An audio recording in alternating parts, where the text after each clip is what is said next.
নমস্কার প্রিয় দর্শক বন্ধুরা, আপনাদের সবাইকে স্বাগত জানাচ্ছি আজকের বিশেষ পর্বে। এস নামধারী জাতক ও জাতিকাদের জন্য 2রা নভেম্বর রবিবার এমন একটি দিন যেখানে ভাগ্য, সম্পর্ক ও কর্মজাত এই তিনটে জিনিসই কিছু নতুন সম্ভাবনা নিয়ে হাজির হয়েছে। এই ভিডিওতে আমি আপনাদের দেব বিস্তারিত জ্যোতিষ বিশ্লেষণ, গ্রহের অবস্থান, কী কী সুখবর আজকের দিনে আসতে চলেছে, কোন কাজগুলো করলে পরিস্থিতি আরও অনুকূল হবে এবং কোন কাজগুলো এড়িয়ে চলা উচিত। এছাড়াও আমি বলবো শুভ সংখ্যা, রং এবং শুভ সময় এবং এগুলির বাস্তব ব্যবহারের উপায়ও। জ্যোতিষশাস্ত্রের গ্রহের অবস্থান অনুযায়ী যে শুধু ভবিষ্যৎবাণী হয় তা কিন্তু নয়, এগুলো আমাদের সচেতন সিদ্ধান্ত নেওয়ার ক্ষমতাকে শক্তিশালী করে। আজকের এই বিশেষ পর্বে আমি চেষ্টা করব যতটা সম্ভব স্পষ্ট, বাস্তবায়িক এবং ব্যবহারযোগ্য বা ব্যবহারের উপযোগী উপদেশ দেবার, যাতে আপনি ভিডিওটি শেষ পর্যন্ত দেখেন বা আপনার এই ভিডিওটি শেষ পর্যন্ত দেখার জন্য মনোযোগ থাকে। তাই অবশ্যই আপনাদের কাছে একান্তই অনুরোধ রইল, ভিডিওটি অবশ্যই কিন্তু শেষ পর্যন্ত মনোযোগ সহকারে দেখবেন। ভিডিওটির মূল বিষয় শুরু করার আগেই সকলকে স্বাগত জানাই জ্যোতিষ জগতি ইউটিউব চ্যানেলের একটি নতুন পর্বে। আশা করছি ঈশ্বরের কৃপায় সকলেই খুব ভালো আছেন, সুস্থ আছেন। আপনার নামের প্রথম অক্ষর কি এস দিয়ে শুরু? তাহলে কিন্তু অবশ্যই নিজের শুভ নামটি কমেন্টে জানাবেন। এছাড়াও আপনার কোনো আত্মীয় স্বজন, বন্ধু বান্ধব, প্রেমিক প্রেমিকার নামও যদি এস দিয়ে হয়ে থাকে তাহলে কিন্তু অবশ্যই তাকে ভিডিওটি শেয়ার করবেন। এছাড়াও আমার ভিডিও যদি আপনাদের ভালো লেগে থাকে অবশ্যই কিন্তু আমার চ্যানেলটিকে সাবস্ক্রাইব করে আমার পাশে থাকবেন। আপনাদের ভালোবাসা আমার জন্য একান্তই কাম্য। চলুন বন্ধুরা, বেশি দেরি না করে ভিডিওটির মূল বিষয় নিয়ে আলোচনা করি। প্রথমেই বলবো আজকের দিনে 2রা নভেম্বর 2025 রবিবার। এই দিনে গ্রহেরা ঠিক কোথায় অবস্থান করেছে? সূর্য অবস্থান করেছে তুলা রাশিতে, ফলে আত্মবিশ্বাস, সামাজিক যোগাযোগ এবং সৌন্দর্যের সংশ্লিষ্ট বিষয়ে গুরুত্ব বাড়বে। চন্দ্র অবস্থান করেছে মীন রাশিতে, ফলে আবেগ, সহানুভূতি এবং সৃষ্টিশীলতার জোর লক্ষ্য করা যাচ্ছে। এছাড়াও বুধ বৃশ্চিক রাশিতে অবস্থান করেছে, ফলে আত্মপ্রকাশ, গভীর বিশ্লেষণ এবং কৌশলগত যোগাযোগের সক্রিয়তা লক্ষ্য করা যাচ্ছে। বৃহস্পতি কর্কট বা ক্যান্সারে অবস্থান করেছে, ফলে পরিবার, বাড়ি, জমা বা শিক্ষাগত বা নৈতিক বৃদ্ধিতে সহায়তা করবে। এছাড়াও শনি ধৈর্য ও দায়িত্বের দিকে চাপ সৃষ্টি করেছে, তাই স্থানিক অবস্থান অনুযায়ী ধীরে ধীরে ফল আসবে। এছাড়াও শনিবার ধৈর্য ও দায়িত্বের দিকে চাপ লক্ষ্য করা যাচ্ছে, তাই স্থানিক অবস্থান অনুযায়ী ধীরে ধীরে কিন্তু এর ফল আসবে। এছাড়াও শনি, রাহু এবং কেতু, এই রাহু ও কেতু অক্ষ যেখানে আছে সেটি জীবনে অপ্রত্যাশিত মোড় আনতে পারে, তাই সতর্ক থাকা দরকার। এবার বলবো আজকের দিনে কী কী সুখবর আপনাদের জন্য অপেক্ষা করছে। প্রথমেই আর্থিক সংক্রান্ত ছোট কিন্তু স্থিতিশীল লাভ লক্ষ্য করা যাচ্ছে। দিনের শুরু থেকেই পুরনো বিনিয়োগ, খরচ থেকে কিছু রিটার্ন পাওয়ার সম্ভাবনা রয়েছে। ছোট লেনদেন, বকেয়া আদায় ইত্যাদি সফল হতে পারে।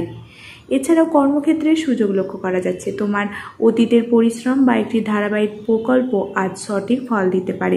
প্রমোশন বা নতুন কন্ট্রাক্টের চাহিদা দেখা দিতে পারে। এছাড়াও সম্পর্কে সমঝোতা ও শান্তি সংগঠিত হবে। পারিবারিক বা প্রেমিক প্রেমিকার সাথে পুরনো বিষয়ে কথা বললে মিলন ঘটতে পারে।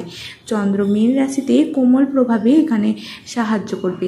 এছাড়াও সৃজনশীল ও শিক্ষামূলক উন্নতি লক্ষ্য করা যাচ্ছে। যদি তুমি পরীক্ষার কোর্স বা কোনো সৃজনশীল কাজ করছো, আজকে তোমার চিন্তা বা ধারার ক্রিয়েটিভিটি বাড়বে, নতুন আইডিয়া ভালো কাজ করবে।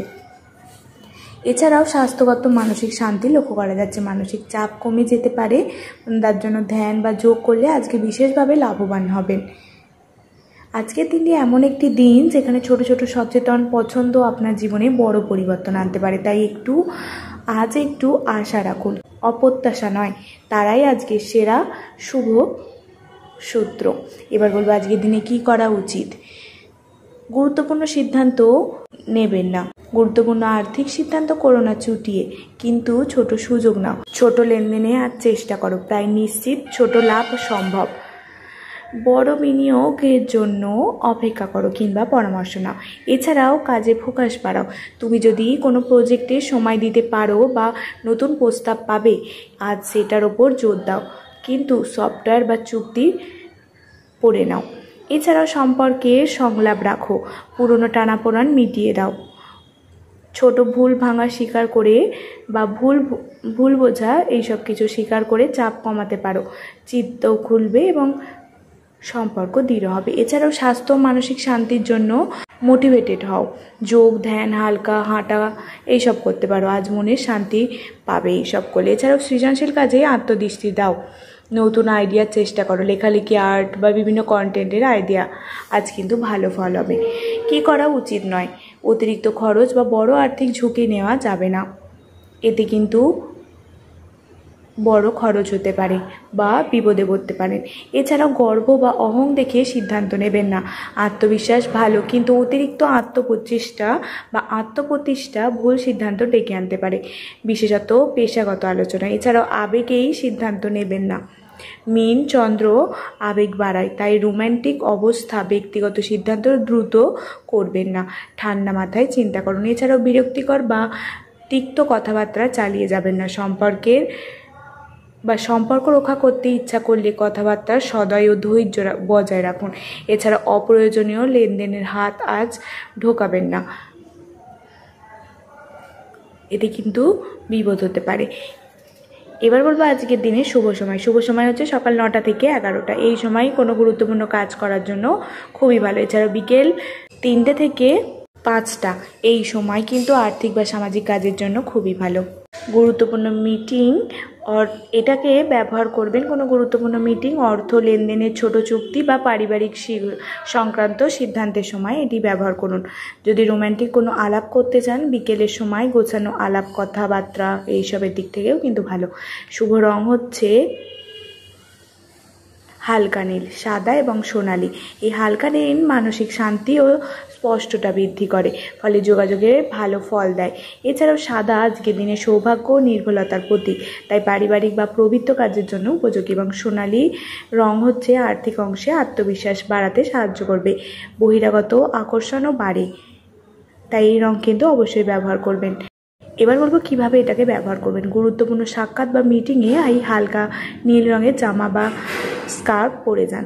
এছাড়াও বাড়ির প্রবেশপথে সাদা ফুল বা হালকা সোনালি আলোর ব্যবস্থা করতে পারেন।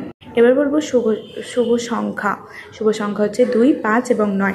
এই সংখ্যাগুলি আজকের গ্রহের অবস্থানের সঙ্গে সঙ্গে সামঞ্জস্যপূর্ণ এবং সমর্থন করে অনুভূতিশীল, সৃজনশীলতা ও বাস্তবায়িক বিভিন্ন পদক্ষেপে। যদি কোনো ছোট সূচনামূলক কাজ শুরু করো, তারিখ, ঘন্টা এই সংখ্যাগুলো বিবেচনা করেই নাও। প্রিয় দর্শক, আজকের এই বিশ্লেষণ থেকে আপনাদের বললাম আশা রাখো, কিন্তু অতিশয় প্রত্যাশা নয়, উদ্যোগ নয়, কিন্তু বিবেচনা করে নাও। ছোট পরিবর্তন, সচেতন সিদ্ধান্ত, এগুলোই আজকে তোমার শুভতার চাবিকাঠি। যদি তোমার জীবনে আজ কোনো শুভ সংবাদ বা সুসংবাদ আসে, নিচে মন্তব্যে অবশ্যই কিন্তু জানাবেন। আমি পড়ে খুশি হব। ভিডিওটি ভালো লাগলে অবশ্যই কিন্তু লাইক ও সাবস্ক্রাইব করতে আমার চ্যানেলটাকে একদমই ভুলবেন না। পরবর্তী পর্বে আবার দেখা হচ্ছে। সকলে ভালো থাকবেন, সুস্থ থাকবেন। সকলকে ধন্যবাদ আমার এই পুরো ভিডিওটি মনোযোগ সহকারে দেখার জন্য।